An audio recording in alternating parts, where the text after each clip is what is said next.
Good morning student. Last class में बेटा हमने व्हाइटस्टोन ब्रिज पढ़ लिया था। व्हाइटस्टोन ब्रिज का प्रिंसिपल हमने कंसेप्ट देख लिया, उसकी बैलेंसिंग जो कंडीशन होती है उसमें हमने देखा था कि P by Q equals to R by S.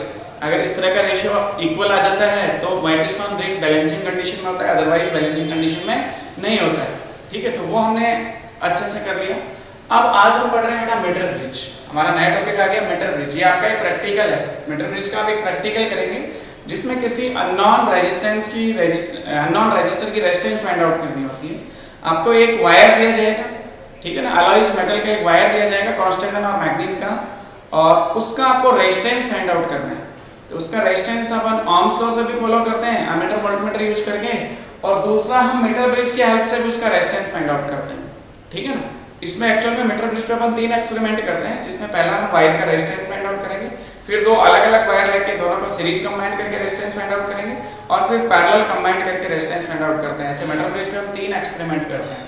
अब ये जो मीटर ब्रिज है ये एक तरह की डिवाइस होती है। ये क्या होती है? डिवाइस होती है जो व्हाइटस्टोन प्रिंसिपल पे वर्क करती है। Metre bridge works on the principle of Wheatstone bridge. ये जो मीटर ब्रिज है, metre bridge works on the principle of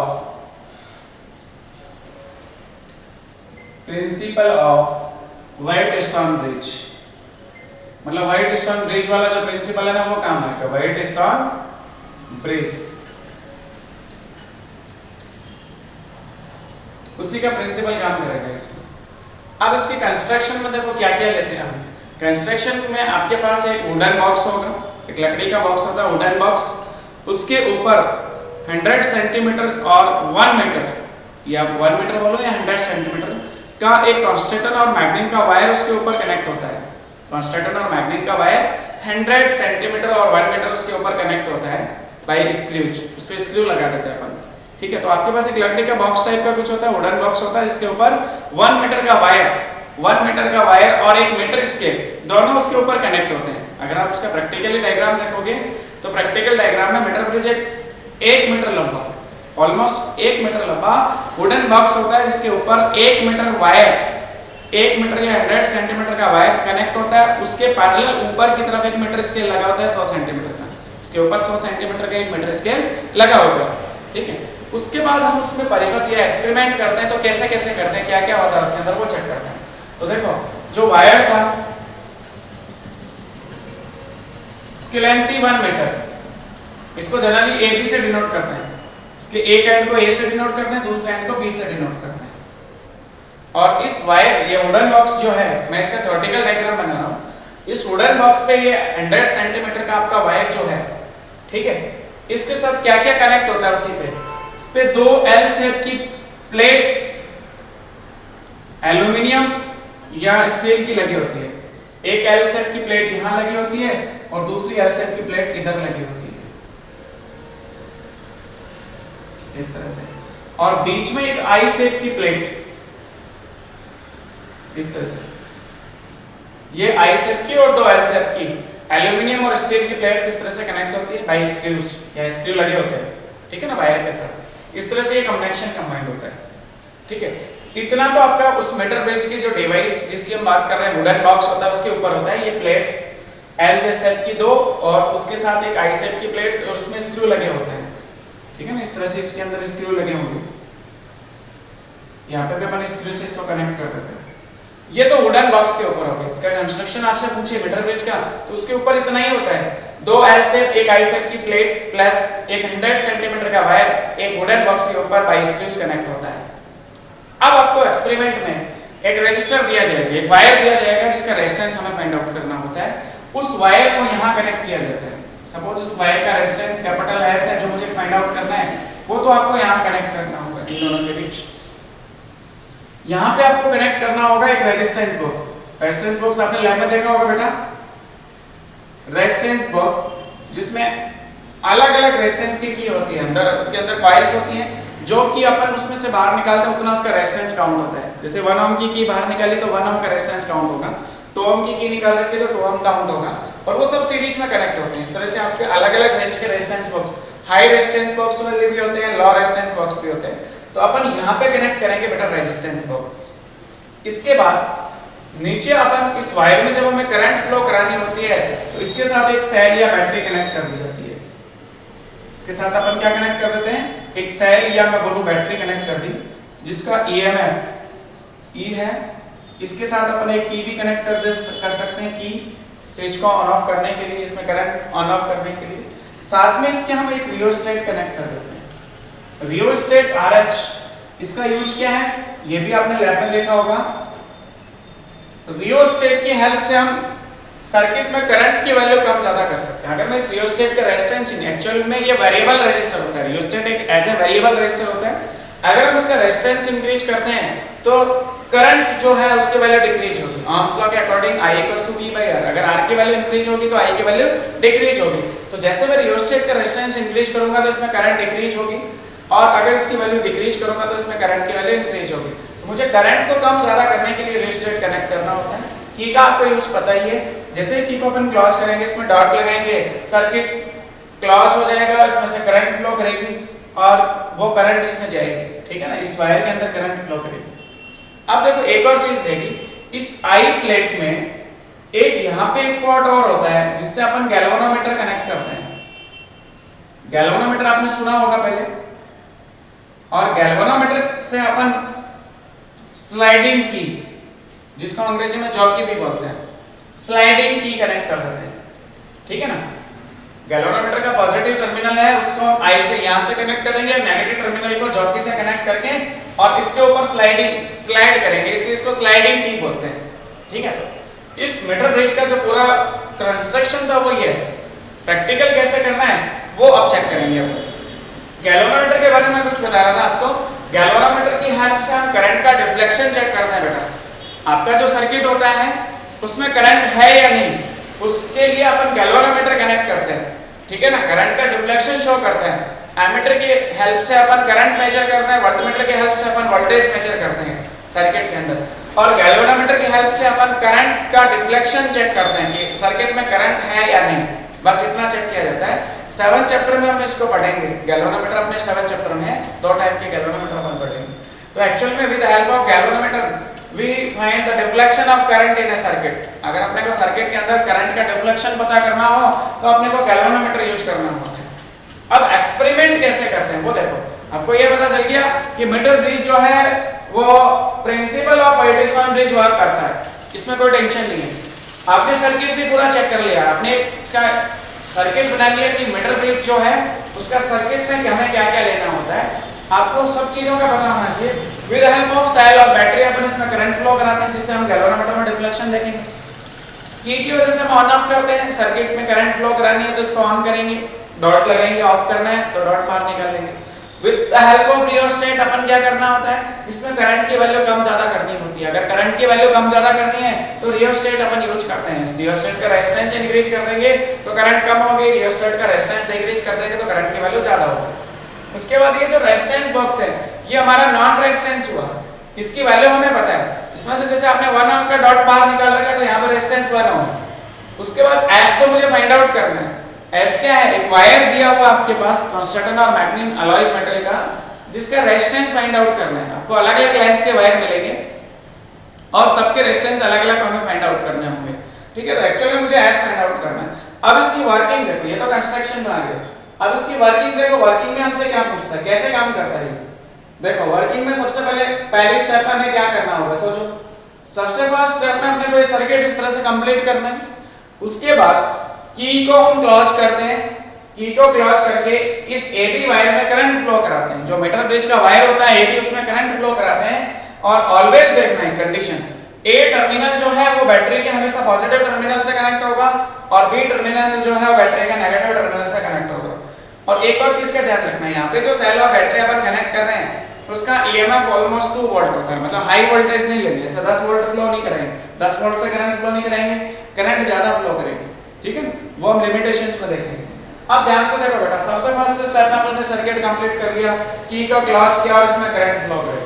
तो सबसे पहले हम देखेंगे इस ये जो आपकी स्लाइडिंग की है, जिसको जैसे डिनोट किया है, उसको मैंने सबसे पहले A पे टच किया।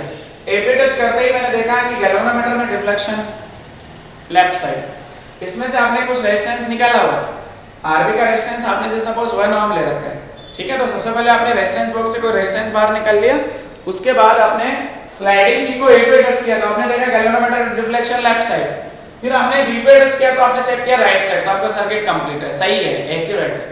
तो ए पे टच करने पे एक साइड डिफ्लेक्शन आया, बी पे टच करने से ऑपोजिट साइड में डिफ्लेक्शन आया, इसका मतलब आपका सर्किट कंप्लीट है। फिर आप इस स्लाइडिंग की को इस एबी वायर के ऊपर ऐसे स्लाइड कराओगे, ठीक है ना, हल्का स्लाइड कराओगे, ठीक है ना, इसको दबा के नहीं लेना, नहीं तो इसकी विड्थ चेंज हो जाएगी, लेविटेशन में लिखेंगे। तो इसके ऊपर आप स्लाइड कराओगे और जहां पे इसमें डिफ्लेक्शन 0 हो जाए, सपोज मान लो इसी पॉइंट पे डिफ्लेक्शन C पे 0 हो गया, ये लेंथ L है। गैल्वेनोमीटर में डिफ्लेक्शन 0 शो करने का मतलब इस वायर का रेजिस्टेंस और आरबी के रेजिस्टेंस का रेशियो इस वायर के रेजिस्टेंस और S के रेशियो के इक्वल है। व्हाइट-स्टोन प्रिंसिपल, व्हाइट-स्टोन प्रिंसिपल, जब गैल्वेनोमीटर में डिफ्लेक्शन 0 होता था, इसका मतलब P/Q = R/S। तो वही कंडीशन, इसके रेजिस्टेंस और L वायर का जो रेजिस्टेंस है वो इक्वल होगा। मैं आपसे पूछूं C और D के बीच वायर की लेंथ कितनी बची? 100 - L, मुझे पता था 100 सेंटीमीटर का था, तो इसको हम लिख लेंगे 100 सेंटीमीटर, ठीक। अब देखो कांसेप्ट तो व्हाइट-स्टोन ब्रिज वाला ही काम में लेना है, तो प्रिंसिपल ऑफ व्हाइट-स्टोन ब्रिज आपको S की वैल्यू फाइंड आउट करनी है, अननोन रेजिस्टेंस S की वैल्यू आपको फाइंड आउट करनी है। तो ध्यान से देख बेटा, फर्स्ट स्टेप में आपने सर्किट कंप्लीट कर लिया, करंट फ्लो कराई, स्लाइडिंग की को ए पे टच किया, डिफ्लेक्शन लेफ्ट साइड, बी पे टच किया, डिफ्लेक्शन राइट साइड। उसके बाद सपोज C पे आपकी बैलेंसिंग, मैं बोला C पे डिफ्लेक्शन 0 है, deflection in galvanometer 8 point C = 0, then L क्या हुई आपकी balancing length, L is balancing length, 100 - L जो है वो इस वाले वायर की लेंथ होगी, ठीक है। अब देखो अपन स्टेप वाइज करते हैं। If resistance of wire of meter bridge, resistance of meter bridge wire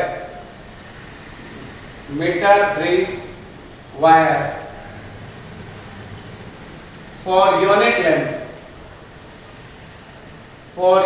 length is RCM. The resistance of meter bridge wire for unit length is RCM. हमने ऐसा कंसीडर कर लिया, CM डिनोट कर रहा है centimetre को। 1 सेंटीमीटर, आपके पास 100 centimetre का वायर है, मैं बोलूं 1 सेंटीमीटर जो वायर है उसका रेजिस्टेंस कितना है? RCM। उसका रेजिस्टेंस कितना है? RCM।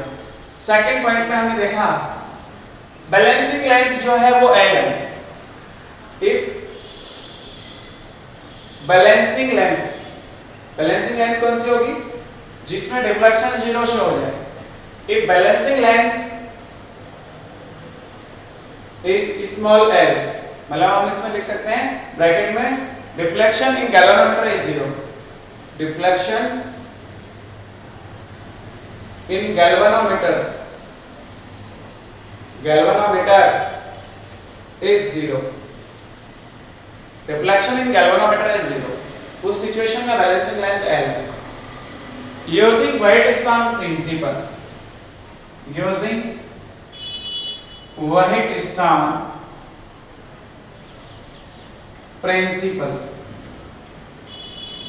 प्रिंसिपल क्या कहते हैं? देखो ये सर्किट वैसा ही हो गया ऑलमोस्ट। जब इसमें डिफ्लेक्शन 0 है तो ये मतलब बीच में है, इसका और इसका रेशियो इसके और इसके रेशियो के इक्वल होना चाहिए। आरबी का जो रेजिस्टेंस है वो क्या लिया हुआ है? R। आरबी का रेजिस्टेंस कितना मान लिया? R अपॉन जो मुझे नॉन है, मुझे पता है, मैं इसमें से 1 ओम 2 ओम 3 ओम जो भी मेरी मर्जी है वो हम कैलकुलेट निकाल लेंगे इससे। मैंने बोला कि यूनिट लेंथ का रेजिस्टेंस RCM है, तो L लेंथ का रेजिस्टेंस कितना होगा? L * RCM। वायर की लेंथ L, बैलेंसिंग लेंथ पे रेजिस्टेंस हो गया L * RCM equals to S मुझे फाइंड आउट करना है इस वायर का रेजिस्टेंस अपॉन 100 - L। अब आपके पास CB जो बचा वो 100 - L बची लेंथ, उसका रेजिस्टेंस कितना हो जाएगा? 100 - L * RCM। ध्यान से देख, RCM से RCM कट गया, मुझे तो S कैलकुलेट करना है ना, तो S का फॉर्मूला आगे इसको क्रॉस मल्टीप्लाई कर लो, 100 - L upon L into capital R. This is the resistance of unknown resistor. This is the resistance of unknown resistor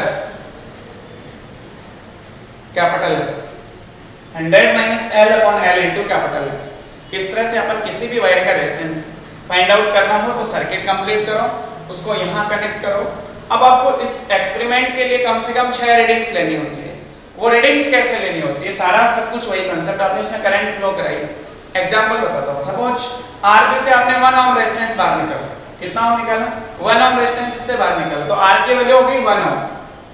अब उसके बाद आप स्लाइडिंग की को ए पे टच कराओगे डिफ्लेक्शन लेफ्ट साइड, बी पे टच कराओगे डिफ्लेक्शन राइट साइड, इसका मतलब सर्किट सही है। फिर उसके बाद इसके ऊपर आप स्लाइड कराओगे धीरे धीरे, जहां पे आपका इसमें डिफ्लेक्शन 0 आ जाए। सपोज 40 सेंटीमीटर पे डिफ्लेक्शन 0 आ गया, सपोज 40 सेंटीमीटर पे डिफ्लेक्शन क्या आ गया 0, तो L की वैल्यू आपकी होगी 40 सेंटीमीटर, 100 माइनस L कितना हो जाएगा 60, 60 अपॉन 40 इंटू 1, जो भी आंसर है। नेक्स्ट सेकंड रीडिंग, आप रेजिस्टेंस बॉक्स का रेजिस्टेंस वेरी करोगे, चेंज कर दोगे। 1 ओम की जगह आपने क्या ले लिया 2 ओम ले लिया, इसका रेजिस्टेंस कितना ले लिया 2 ओम। फिर वही चेक किया आपने, इस पे टच किया डिफ्लेक्शन लेफ्ट साइड, इस पे टच किया डिफ्लेक्शन राइट साइड, फिर आपने इसके ऊपर स्लाइड किया, सपोज 45 सेंटीमीटर पे इसमें डिफ्लेक्शन 0 आ गया, तो L की वैल्यू हो गई 45, 100 माइनस L हो गया 55, 55 अपॉन 45 मल्टीप्लाई 2, जो भी रेजिस्टेंस आएगा। इस तरह से अपन 6 रीडिंग ले लेंगे और सब में चेक करेंगे कि जो रेजिस्टेंस की वैल्यू ऑलमोस्ट इक्वल से आ रही है।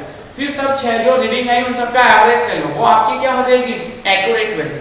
हम सबका एवरेज ले लेंगे तो वो हमारी क्या आ जाएगी ट्रू वैल्यू, रेजिस्टेंस की ट्रू वैल्यू आ जाएगी एवरेज से, ठीक है ना। इसीलिए अपन 6 रीडिंग लेते हैं, बाकी आंसर तो एक रीडिंग में भी आ रहा है। 6 रीडिंग क्यों ली, ताकि हमारा जो रेजिस्टेंस है वो एक ट्रू वैल्यू मिले, इसकी हमें ट्रू वैल्यू मिले। इस तरह से हम ये एक्सपेरिमेंट कंप्लीट करते हैं। तो वर्किंग में थोड़ा सा इस तरह से लिखना है, कंस्ट्रक्शन में डायग्राम बना के इसके बारे में थोड़ा सा बताना है। अब इसकी देखो लिमिटेशंस, कि जब हम एक्सपेरिमेंट करते हैं तो क्या क्या लिमिटेशंस होनी चाहिए। फर्स्ट सुनो, इस वायर में हमें कंटीन्यूअस करंट फ्लो नहीं कराना।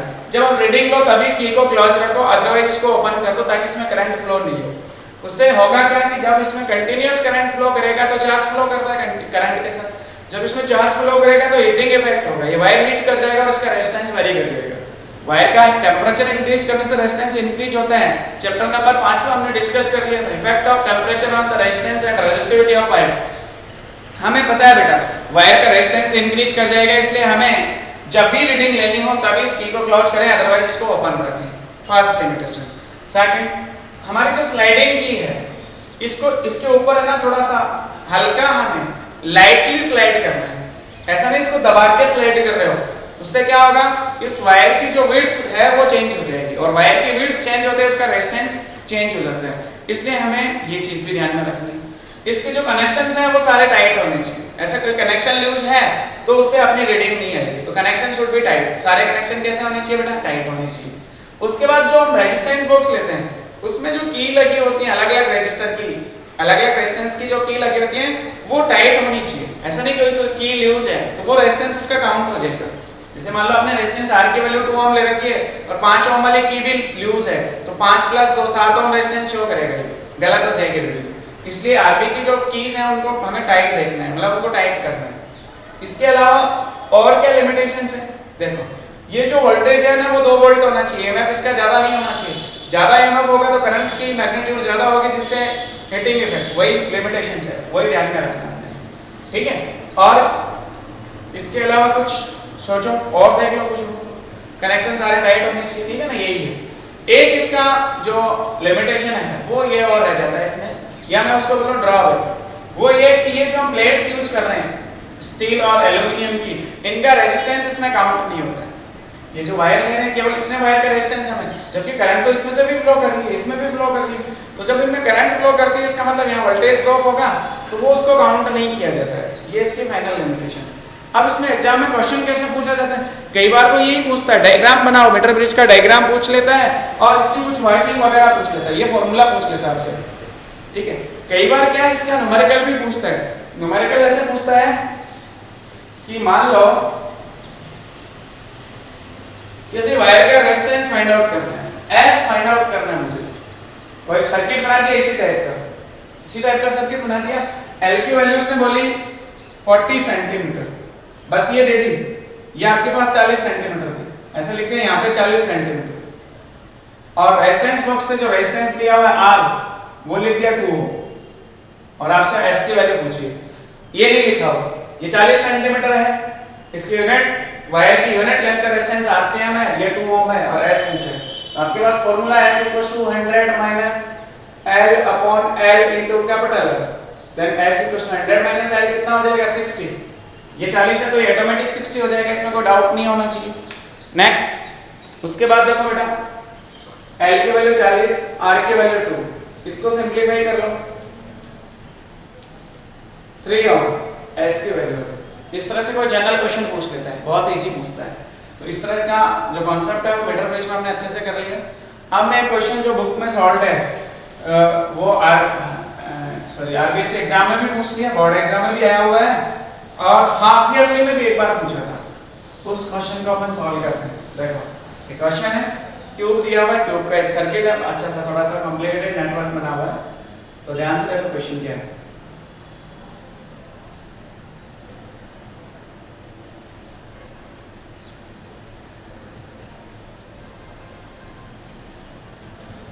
एक क्यूब है, इसके एजेस पे 1 ओम के रेजिस्टेंस कनेक्ट है, सब एजेस पे 12 एज होंगे इसमें, सब जगह 1 ओम के रेजिस्टेंस कनेक्ट है।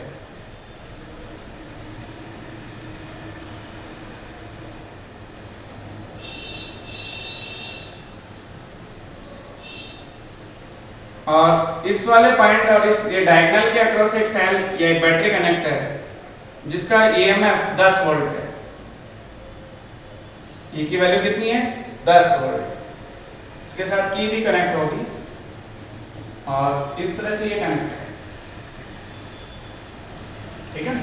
इस तरह से आपका एक सर्किट दिया होगा या क्यूब दे दिया और इस ये जो रेजिस्टेंस है ये सब 1 ओम के हैं। मैंने इन सबको एक बार R कंसीडर कर लिया, मुझे पता है R की वैल्यू 1 ओम है।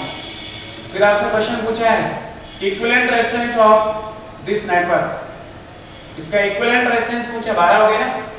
R इक्विवेलेंट पूछा है क्वेश्चन में आपसे,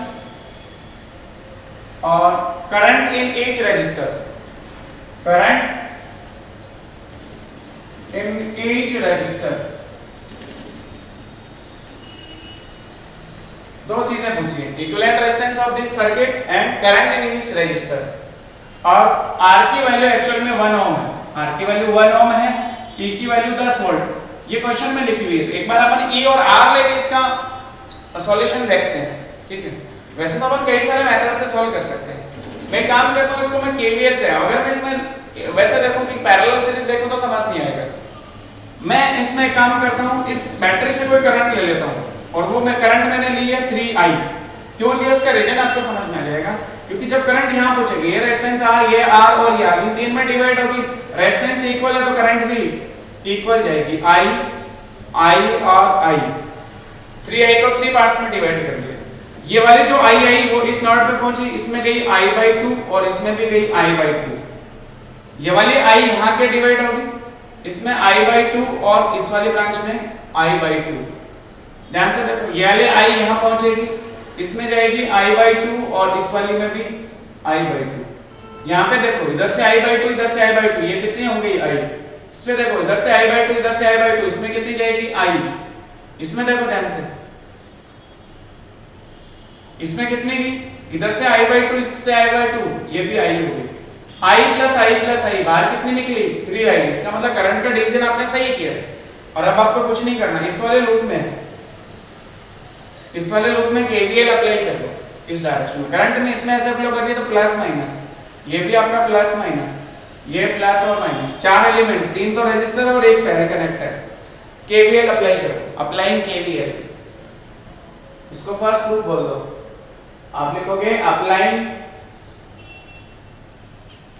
KVL in loop first, in loop first.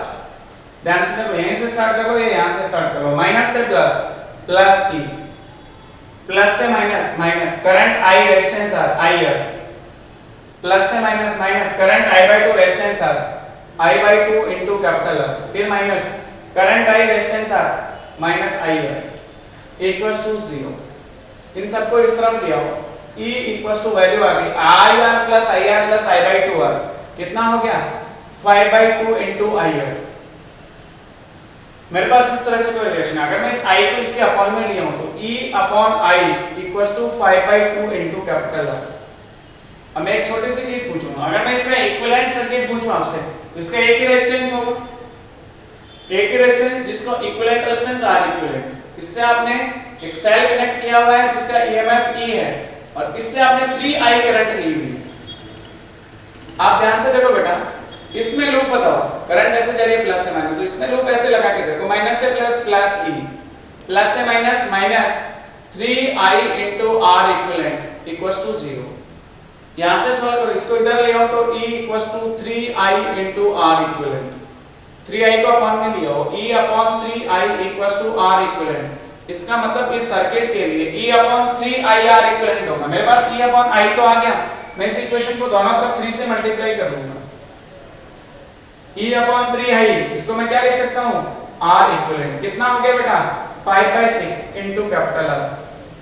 अब आपके पास कैपिटल R की वैल्यू गिवन है 1 ओम, तो कैपिटल R की जगह 1 ओम पुट कर देंगे, 5/6 इनटू 1, इसका मतलब 5/6 इसका इक्विवेलेंट रेजिस्टेंस हो गया। फिर उसने पूछा current in each resistor, E की वैल्यू आपको गिवन है 10 वोल्ट, तो आप इसी फार्मूले में चेक करो, देखो इसी फार्मूले से देखो, E upon 3I equals to 5/6 R, ये कंडीशन आपके पास आ गई। या देखो यहां रख लो, E की value 10 volt upon 3I equals to R equivalent आ गया आपके पास 5/6, काट लो, 3 1 जा 3, 3 2 जा 6, 5 1 जा 5, 5 2 जा 10, क्रॉस मल्टीप्लाई कर लो, I की वैल्यू आ गई 4 एंपियर। I कितना आ गया बेटा, 4 एंपियर। ईच रजिस्टर से करंट पूछिए, तो देखो जिसमें I जा रही है उसमें 4 एंपियर, जिसमें I/2 जा रही है उसमें 2 एंपियर, ठीक है ना। इस तरह से अपन ईच रजिस्टर से करंट बता सकते हैं। तो आपने करंट भी पता कर लिया और इसका इक्विवेलेंट रेजिस्टेंस भी पता कर लिया।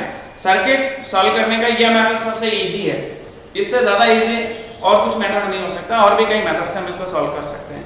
ठीक है बेटा, बाकी हम नेक्स्ट क्लास में डिस्कस करेंगे। Thank you.